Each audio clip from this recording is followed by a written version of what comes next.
Occasion ఏదైనా location ఎక్కడైనా తెలుగువారి వేడుక అంటే ఆలివ్ మిఠాయి ఉండాల్సిందే. Chiranjeevi sir, question is to you, sir. So, I want to ask you if you want to share one powerful message that will help in rewiring everyone's mindset. Yes జీవితం అన్నది cake walk కాదు, పూల పాన్పు కాదు. ప్రతి క్షణం ప్రతి చోట ఇందాక మీరు అన్నట్లుగా అబ్స్టికల్స్ వస్తుంటాయి, ఆటంకాలు వస్తుంటాయి, ప్రతిబంధకాలు వస్తుంటాయి, అండ్ ప్రతికూల పరిస్థితులు ఏర్పడుతుంటాయి. మనం గోల్ స్ట్రాంగ్ అనుకుంటాం, దానికి కావాల్సిన కష్టం పడుతుంటాం, దానికి కావాల్సిన అవకాశాలని మనం చేజెక్కించుకొని ముందుకు వెళ్ళటం కోసం అన్ని రకాలుగా మనం ప్రయత్నం చేస్తుంటాం. మరి తప్పు ఎక్కడ జరిగింది అంటే నీకు ఎన్నో అన్ఫోర్సీన్ బయటకు వస్తుంటాయి, ఒక డిస్ట్రక్షన్స్ వస్తుంటాయి, డిసప్పాయింట్మెంట్స్ వస్తుంటాయి, నేను డీమోటివేట్ చేసేవాళ్ళు ఉంటారు.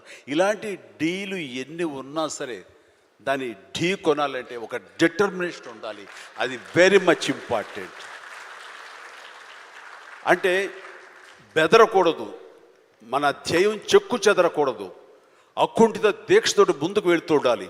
నా విషయానికి వస్తే కనుక నేను వచ్చిన కొత్తలో డెఫినెట్లీ నన్ను డిసప్పాయింట్ చేసిన వాళ్ళు ఉన్నారు. నేను హీరోగా ఎదుగుతున్న సమయంలో, హీరోగా 4-5 సినిమాలు చేస్తున్న సమయంలో కొంతమంది ప్రొడ్యూసర్స్ నన్ను ఒక తక్కువ స్థాయి రౌడీ వేషాల కోసం అడిగారు. కొత్తలుడు అని, కొత్తపేట రౌడీ అని, అలా మోసగాడని ఇట్లాగా అడుగుతుంటే పెద్ద పెద్ద హీరో, నేను ఒక పక్క నుంచి మంచి హీరో వేషాలు వేస్తున్నాను, కొన్ని యాంటీ హీరో అయి ఉండొచ్చు, but hero lead man characters వేస్తుంటే ఎక్కడో డిసప్పాయింట్మెంట్ ఉంటుంది. అబ్బా ఏంటి నేను హీరోగా పాజిటివ్ క్యారెక్టర్గా, చట్టాన్ని కళ్ళు లేవు ఇలాంటి సినిమాల్లో హీరోగా చేస్తుంటే నన్ను చిన్న చిన్న రౌడీ వేషాలు ఏమంటున్నారు, నా జీవితం ఏమైపోతుంది, ఇలా కాదు కదా అని అనుకునే పరిస్థితి, వాళ్ళకి ఎదురు చెప్పలేని పరిస్థితి. కానీ లోపల ఒకటే ధైర్యం, ఎన్ని వేషాలైనా వేయనివ్వండి, ఎటువంటి వేషాలు వేయనివ్వండి, నేను ఖచ్చితంగా అలాంటి వాటి కోసం ఎదురు చూస్తాను, అలాంటి ఖచ్చితంగా వస్తాయని ఒక దీక్ష, ఒక నమ్మకం నాకు. ఆ నమ్మకం నిలబెట్టింది. అండ్ ప్రేక్షకులు, నేను చిన్న చిన్న విలన్ పాత్ర 2-3 సార్లు సినిమాలు వేసినా సరే అందరూ కూడా చమక్కులా మరిచేవాడిని, ఆకర్షించుకునేవాడిని.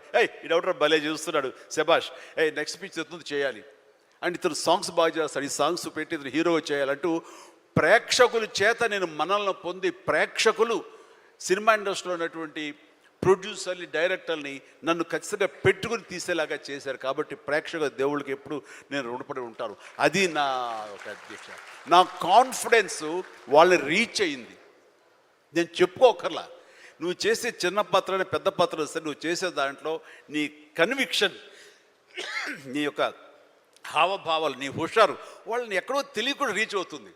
సైకిల్ కుర్రాడు అంటారు మనూరు పాండవులు, అది 5 మందితో పాటు నేను ఒక కుర్రవాడిని. వాళ్ళకంటే పెద్ద క్యారెక్టర్ నాకు లెంగ్త్ ఏమి లేదు, వాళ్ళకంటే స్ఫురద్రూపేం కాదు.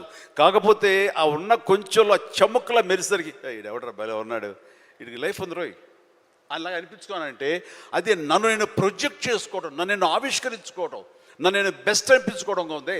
నిరంతరం అదే థాట్తో ఉండి, ఆ నమ్మకంతో ఉంటే ఖచ్చితంగా ఇలాంటి డీలు ఎన్నొచ్చా సరే ధీటుగా ఢీ కొట్టగలం.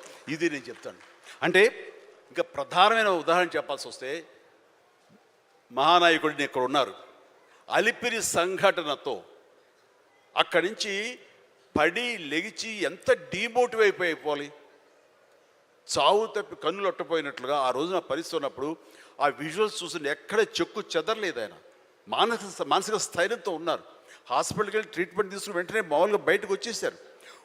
కానీ ఎక్కడ సరే బెసికారా, కొంచెం వెనక్కి తగ్గారా, ఆలోచన విధానంలో ఏంటిది అన్నారని ఏమీ లేదు. బ్రహ్మాండమైనటువంటి ఒక కన్విక్షన్ తోటి దీన్ని ఆయన ఎదుర్కొని నిలబడేటువంటి హీరో దాత్తత నేను ఆ రోజున చూశాను నాయుడు గారిలో.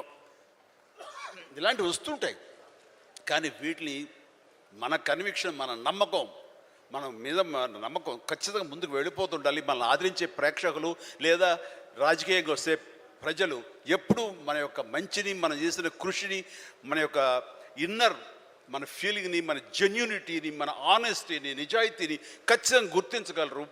మధ్యలో ఒక్కోసారి ప్రతికూల పరిస్థితులు వస్తాయి, బట్ వాటిని అధిగమించేలాగా వస్తుంది, మనకి రోజులు మంచి రోజులు వస్తాయని కన్విక్షన్ తెలితే కనుక అలాంటి అబ్స్ట్రకల్స్ని ఓవర్కమ్ చేయగలం. దానికి గాను నువ్వు నీ మానసిక ధైర్యాన్ని కోల్పోకూడదు. ఇక్కడ నిలబెత్తున్న నిదర్శనం చంద్రబాబు నాయుడు గారు. అది నేను చెప్పుకొచ్చేది.